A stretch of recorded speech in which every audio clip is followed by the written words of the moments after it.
अस्सलाम वालेकुम स्टूडेंट्स। तो हमने कल टॉपिक साइबर क्राइम पढ़ा था। आज जो हमारा टॉपिक होगा वो मैरिज के हवाले से होगा। जब क्वेश्चन जैसे अटेम्प्ट करने हैं ना, उसका तरीका भी मैं साथ साथ बताता जाता हूँ।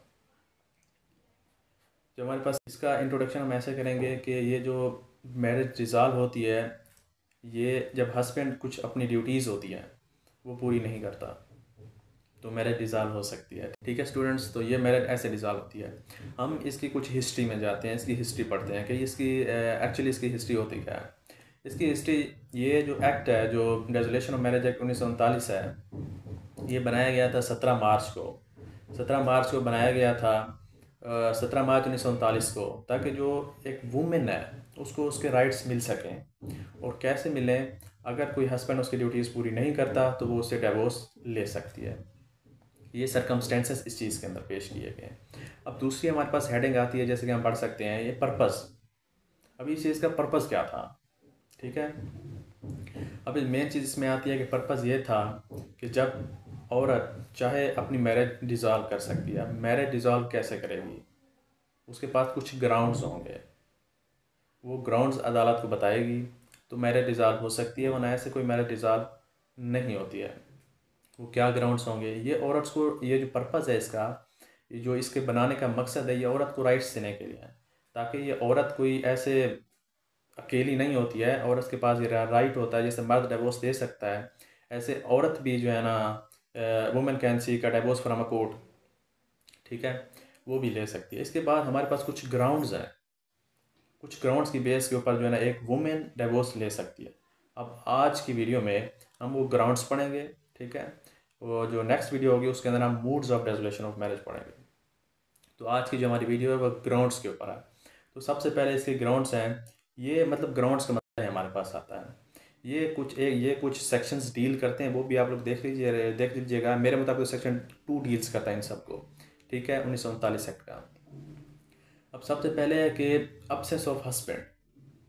अब इसका क्या मतलब है? ये हमारे पास पहला ग्राउंड आता है। अगर एक वुमेन का, मिसाल के साथ समझते हैं, अगर एक वुमेन का हस्बैंड मिस हो जाता है, अब्सेंट है, यानी कि वो घर से भाग गया, घर से चला गया, कोई पता नहीं है उसका, और उसको 4 साल हो गए कि वो घर नहीं आया, तो मैरिज डिसॉल्व हो सकती है। ठीक है, अगर वो 4 साल तक घर नहीं आता तो मैरिज डिसॉल्व हो सकती है, लेकिन उसकी एक कंडीशन है। उसके जाने के बाद जब औरत कोर्ट को बताएगी कि वो ड्यूटीज़ पूरी नहीं कर रहा है मेरी, ठीक है, तो एक कोर्ट एक आर्डर जारी करती है। ठीक है, उस आर्डर के 6 मंथ के बाद अगर वो मर्द दोबारा नहीं आता घर, ठीक है, अपनी ड्यूटीज सर अंजाम नहीं देता है, तो मैरिज ऑटोमेटिकली डिसॉल्व हो जाएगी। ठीक है स्टूडेंट्स, ठीक है, तो ये मैरिज डिसॉल्व हो गई। लेकिन अगर इन 6 मंथ के बीच में वो आ जाता है और कोर्ट को ये बता देता है कि वो अपनी ड्यूटीज़ अगेन दोबारा पूरी करेगा, ठीक है, वो भूल कर या ऐसे घर छोड़ के चला गया, उसको पता नहीं चला, अगर वो वापस आ जाए तो कोर्ट अपना जो नोटिस होगा वो वापस ले लेगी, वो अपनी ड्यूटी सर अंजाम देगा। ठीक है, ये हमारे पास फर्स्ट कंडीशन थी, फर्स्ट ग्राउंड्स। उसके बाद हमारे पास सेकंड ग्राउंड्स आता है, हमारे पास आता है failure to provide a maintenance. जब एक मर्द औरत को शादी करके ले आता है तो ऐसे तो नहीं कि लेके आके बस बैठे रहें, उसकी कुछ ज़रूरियात होती हैं, उसकी कुछ मेंटेनेंस उसको प्रोवाइड करना होता है, तो वो प्रोवाइड करना बहुत ही ज़रूरी होता है। ठीक है, अगर अगर कोई मर्द 2 साल तक औरत को मेंटेनेंस प्रोवाइड नहीं करता, मेंटेनेंस में क्या आता है, ये फूड, लॉजिंग, कपड़े वगैरह, ये सारा ये मेंटेनेंस है, ये प्रोवाइड करना ज़रूरी होता है। ठीक है, ये लाजमी है। ये आर्टिकल या हमारे पास सेक्शन 2 डील करता है कि ये औरत को लाजमी देना चाहिए। अगर कोई मर्द नहीं देता है ये 2 चीज़ें, ये 3 चीज़ें, ये जो मेंटेनेंस जितनी भी आती हैं औरत की, जो ज़रूरियात की चीज़ें हैं, ठीक है, तो औरत कोर्ट में जाकर अपनी शादी डिज़ोल्व करा सकती है, वो डिवोर्स ले सकती है। ठीक है, उसके बाद हमारे पास आती है, हमारे पास इम्प्रेजनमेंट। थर्ड ग्राउंड हम पढ़ रहे हैं स्टूडेंट्स, हमारे पास क्या आती है, इम्प्रेजनमेंट। अब इम्प्रेजनमेंट में क्या होता है, कोई कैद हो जाता है किसी का हस्बैंड, और कैद भी ऐसा हो जाए जो छुट्टी ना सके, उसकी कोई बेल ना हो। अब अगर किसी का हस्बैंड 4 साल के लिए नहीं, 7 साल के लिए, 7 साल के लिए अगर उसको कैद हो जाती है, तो मैरिज, शादी डिसॉल्व कर सकती है, उससे डिवोर्स ले सकती है कोर्ट में जाकर। अब कैसे? अब 7 साल, ऐसे नहीं कि 7 साल बस बैठी रहे उसका इंतज़ार करती रहे। 7 साल जब उसको कैद होगी तो उसकी कोई बेल नहीं होगी, ये इसकी कंडीशन है। उसकी कोई बेल नहीं होगी, कोई जो है ना कोई फाइनल, कोई मज़ीद जो है ना कोई पेशी वगैरह नहीं होगी, ठीक है। उसकी कोई अपील नहीं हो सकेगी। ये अगर 7 साल ऐसे होते हैं तो वुमेन मैरिज डिज़ॉल्व कर सकती है, ठीक है। उसके बाद हमारे पास और ग्राउंड्स आता है इसकी इम्पोर्टेंसी में। अब इम्पोर्टेंसी में क्या होता है, वो होता है कि अगर एक मर्द, मतलब मैं आपको एक उर्दू में इसका मीनिंग बताऊँ, ना मर्दी, अगर एक मर्द बच्चा पैदा नहीं कर सकता है, ठीक है, वो भी तकरीबन चलो ये मैं बाद में बताता हूँ कितने साल के लिए। अगर वो बच्चा पैदा नहीं कर सकता है, कितने साल के लिए, 1 साल तक, 2 साल तक, ऐसे ही, ठीक है। अगर वो नहीं हो सकता बच्चा पैदा, तो वुमेन जो है ना डिवोर्स ले सकती है, कि ये जो है ना इसके मतलब इलाज हो चुका होता है, ठीक है। और अगर अगर मर्द कोर्ट को ये स्पेसिफाइड करता है कि 1 साल तक वो अपना इलाज करा लेगा, तो वो अपनी ड्यूटीज़ पे अंजाम दे सकता है, शादी में रह सकता है। वरना जो है ना औरत उससे शादी डिज़ॉल्व कर सकती है। उसको राइट है।